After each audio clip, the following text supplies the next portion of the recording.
Nito pong January 8, 2025 ay kinumpirma ng Ripple CEO na si Ginoong Brad Garlinghouse ang isang makasaysayang dinner kasama si US President-elect Donald Trump.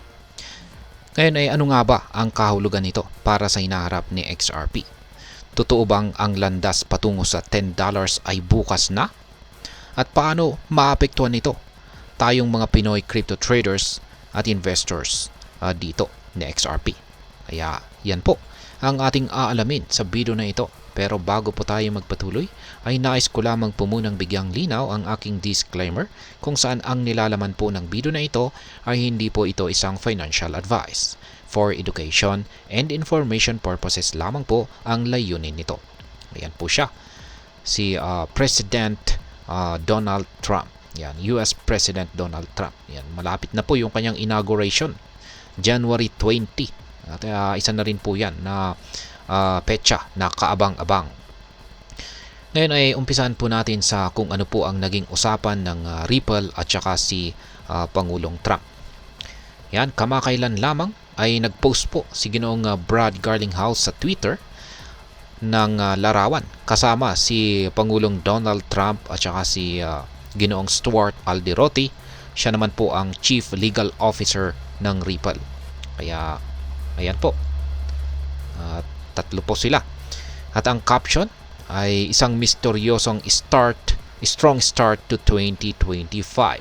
Kaya ayan, saan ba yung caption? Ayan, nandito po. Kaya yan, wala pong masyadong karagdagang detalye, ngunit sapat na ito para magpasiklab ng excitement sa community ni XRP. Yan. Yung nandito sa gitna ay syempre yan po si Pangulong Donald Trump. Yung nandito po sa ating bandang kaliwa ay yan naman po ang CEO ng Ripple na si Ginoong Brad Garlinghouse. At yung nandito naman po sa ating bandang kanan ay yan naman po si Ginoong Alderoty. Yeah, Stuart Alderoty, ang Chief Legal Officer ng Ripple. Ngayon ay marami pong espekulasyon ang lumutang dito. Yan. Ayon sa ilang eksperto ay maaring napag-usapan po sa dinner ang pagpapabilis ng paglutas sa 4 na taong kaso ng Ripple laban sa SEC. Bukod dito ay posibleng pinag-usapan din ang approval ng XRP ETF at ang pagpapalakas ng paggamit ng XRP sa US financial system. Kung ito po ang direksyon ng kanilang usapan, malaki ang pwedeng idulot nito sa global adoption ni XRP.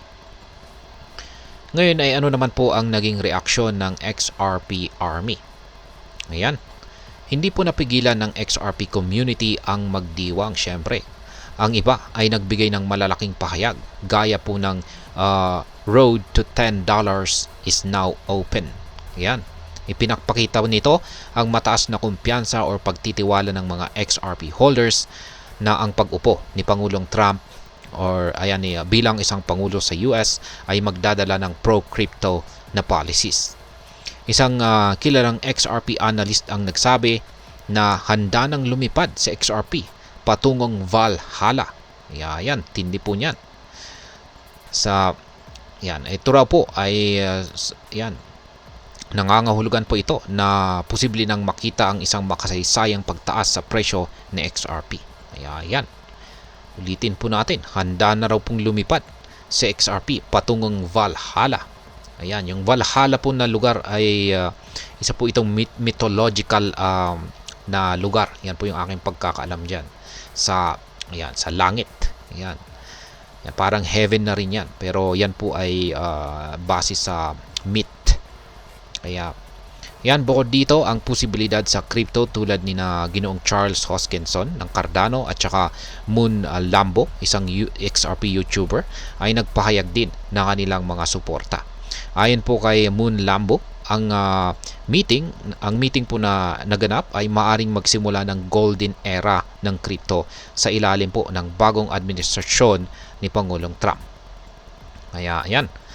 Ngayon ay ano naman po ang mga crucial events o mga mahalagang kaganapan na maaari pong mangyari. Yan, meron pong 3 pangunahing bagay na inaasahan po ng XRP community na maaari pong maganap dito. Una ay ang pagtatapos po ng Ripple lawsuit. Sa 4 na taon ng kaso ng Ripple laban sa SEC, marami ang umaasang matatapos na ito.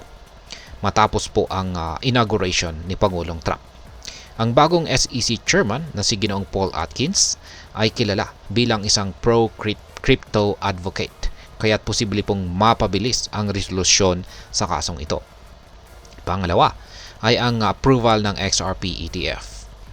Ayon po sa ulat, 4 na application para sa XRP ETF ang nakahain sa SEC or nakapending. Kung maaprubahan ang mga ito, mas madali para sa mga investor na mag-trade ng XRP sa pamamagitan po ng traditional na stock exchanges. Ito ay magdadala ng mas malaking liquidity at mas maraming institutional investors kay XRP. Pangatlo ay ang launching po ng Ripple IPO. Isinantabi ng Ripple ang kanilang IPO plans noon dahil po sa regulatory challenges. Ngunit sa ilalim po ng bagong administrasyon, mukhang muling babalikan ng Ripple ang kanilang plano na ito. Kung matutuloy ito, mas marami ang makakakilala kay Ripple at XRP na maaari pong mag-boost sa adoption at saka presyo nito. At ngayon ay ano po ang maaring maging epekto ng balitang ito para sa atin bilang mga Pinoy crypto traders at investors ni XRP. Ang mga developments na ito ay malaking epekto. Meron po itong malaking epekto sa atin bilang mga Pinoy crypto traders at investors ni XRP. Una, kung matapos na ang kaso ng Ripple laban sa SEC, magbibigay ito ng malinaw na regulasyon para kay XRP na maaari pong magdulot ng mas malaking tiwala para sa mga traders. Pangalawa, ang XRP ETF ay magpapadali ng pag-access ng mga Pinoy investors kay XRP sa mas tradisyonal na paraan. Hindi mo na kailangang maghanap ng complex exchanges or komplikadong exchanges dahil magiging available na ito sa mas mga kilalang trading platforms. Pangatlo, kung tumaas po ang presyo ng XRP, ito'y magbibigay ng malaking kita para sa mga nag-i-invest na ngayon, mag-i-invest pa lamang ngayon. Pero tandaan, sa bawat opportunity, may kaakibat din po itong risk. Kaya't mahalaga pong gawin ang sariling research bago po mag-invest. At ngayon ay ano naman ang aking masasabi tungkol dito. Ang meeting po sa pagitan ng Ripple at ni Pangulong Trump ay isang napakahalagang development. Ipinapakita po nito na handa ang Ripple na makipag-collaborate sa gobyerno upang maiposisyon si XRP bilang isang mahalagang bahagi ng American financial system. Gayunpaman, dapat po nating tandaan na ang lahat ng ito ay nasa early stages pa lamang. Mahalaga pa ring bantayan ang mga susunod na hakbang at hindi po agad magpadala sa hype. Kaya, ayan, hanggang dito na lamang po tayo sa video na ito mga ka-crypto. Sana po ay inyong nagustuhan ang aking paliwanag sa video na ito. Kung inyo po itong nagustuhan, pakiclick lamang po ang like button nito. Marami pong salamat sa panonood, ingat po tayo lagi at God bless po sa ating lahat.